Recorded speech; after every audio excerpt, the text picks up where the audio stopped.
of idleness. Just as we see that fallow land, if rich and fertile, teems with 100,000 kinds of wild and useless weeds, and that to set it to work we must subject it and sow it with certain seeds for our service, and as we see that women all alone produce mere shapeless masses and lumps of flesh, but that to create a good and natural offspring it must be made fertile with a different kind of seed, so it is with minds.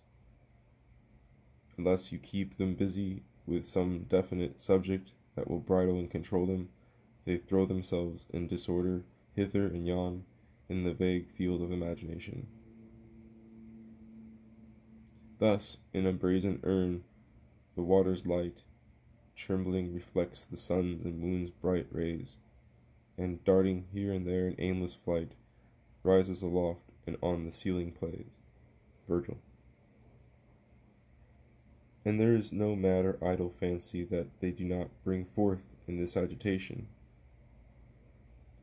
Like a sick man's dreams, they form vain visions. Horace. The soul that has no fixed goal loses itself, for as they say, to be everywhere is to be nowhere. He who dwells everywhere, Maximus, nowhere dwells. Martial.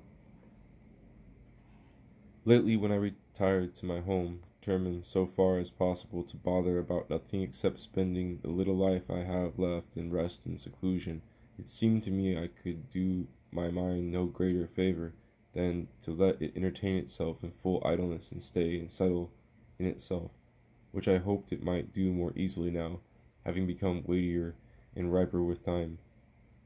But I find ever idle hours breed wandering thoughts. Lucan.